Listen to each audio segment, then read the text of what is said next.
तुमने भी सी पढ़ना शुरू किया है तो पॉइंटर्स ने तुम्हें बहुत ज़्यादा कंफ्यूज करके रखा होगा, तो आज ये कंफ्यूजन हमेशा के लिए दूर कर देते हैं।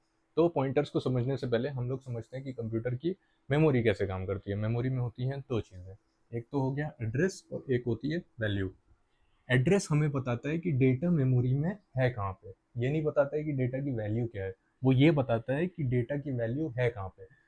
फॉर एग्जाम्पल तुम्हारे घर का जो एड्रेस है वो तुम्हें बताता है कि तुम्हारा घर लोकेटेड कहाँ पे है, घर के अंदर क्या है वो ये नहीं बताता। वो ये बताता है कि घर हमारा इस जगह पे है, इस लोकेशन पे है। उसी तरह से ये एड्रेस बताता है कि ये जो वैल्यू है ये मेमोरी में कहाँ पे स्टोर्ड है। कंप्यूटर को बताने के लिए ये एड्रेस चाहिए होता है। तो जैसे ये देखो हेक्साडेसिमल लोकेशन है, तो ये हेक्स 1000 बता रही है कि ये जो 5 वैल्यू है ये मेमोरी की इस लोकेशन पे है, ये इसकी वैल्यू है, ये इसका एड्रेस है। तो अब जब ये क्लियर हो जाएगा अब हम लोग कोड में उतर। अब इस चीज़ को समझते हैं कोड से। फॉर एग्जांपल अगर मैं ये स्टेटमेंट लिखूं int x is equals to 10। अब इस स्टेटमेंट को डिटेल से समझते हैं। तो मैंने एक x नाम का वेरिएबल डिफाइन किया जो कि इंटीजर डेटा टाइप का है। इक्वल्स का मतलब होता है कि उसको वो वैल्यू असाइन कर दो।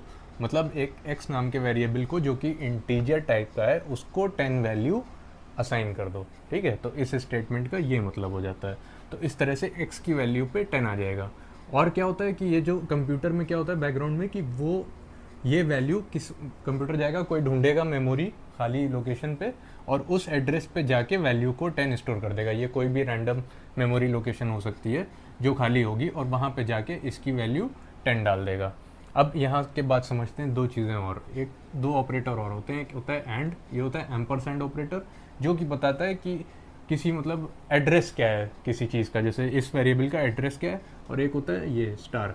ये दो तरह से यूज़ होता है, एक तो पॉइंटर डिफाइन करने के लिए और दूसरा डी रेफरेंस ऑपरेटर। दोनों के एग्जांपल बताता हूँ। फॉर एग्जांपल अब मैंने एक पॉइंटर वेरिएबल डिफाइन किया int star pointer is equals to ampersand of x. अब इस स्टेटमेंट को डिटेल से समझो। एंड एक्स हो गया मतलब ये जो एक्स है ये वेरिएबल, इसका address, address of x, address of x. तो इसके एड्रेस की वैल्यू इस पॉइंटर में डाल दो, इसके एड्रेस की वैल्यू को असाइन कर दो इस पॉइंटर में।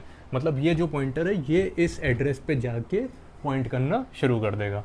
तो ये x है, ये इसका एड्रेस है, तो ये जो पॉइंटर है ये जाके इस एड्रेस पे पॉइंट करना शुरू कर देगा।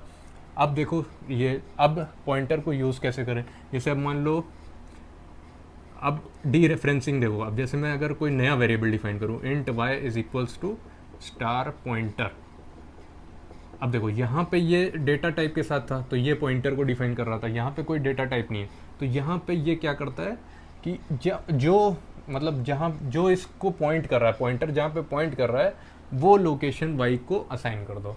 मतलब y को असाइन कर दो पॉइंटर जहाँ पे पॉइंट कर रहा है। मतलब y की वैल्यू हो जाएगी पॉइंटर की लोकेशन की वैल्यू, पॉइंटर की लोकेशन नहीं। अब जब यहाँ पे ये डी रेफरेंसिंग की तरह काम कर रहा है, इसको बोलते हैं डी रेफरेंस ऑपरेटर।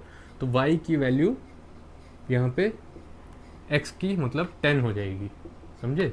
तो ये मतलब y को असाइन कर दो पॉइंटर की जो वैल्यू हो। अब ये चीज़ तो क्लियर हो गई कि जब ऐसे पॉइंटर के साथ किसी भी वेरिएबल के साथ जब ऐसे इस स्टार ऑपरेटर को यूज़ करते हैं तो ये एक डी रेफरेंस ऑपरेटर की तरह पॉइंट काम करता है और ये पॉइंट करता है जहाँ पे ये पॉइंटर पॉइंट कर रहा हो उसकी वैल्यू को।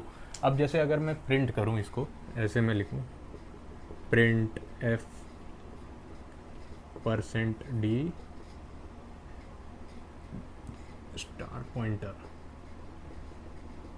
अब देखो यहाँ पे भी ये डी रेफरेंस की तरह ही काम करेगा। तो ये क्या प्रिंट करेगा, ये इसको प्रिंट करेगा जहाँ पे ये पॉइंट कर रहा हो। इसको ऐसे याद कर लो कि जब भी ये अकेला दिखे किसी वेरिएबल नेम के साथ तो मतलब जहाँ पे ये पॉइंट कर रहा हो उसकी वैल्यू को हमको बस देखना है। तो स्टार पॉइंटर ये कहाँ पे पॉइंट कर रहा है, स्टार पॉइंटर है 10, तो बस ये 10 की वैल्यू प्रिंट कर देगा।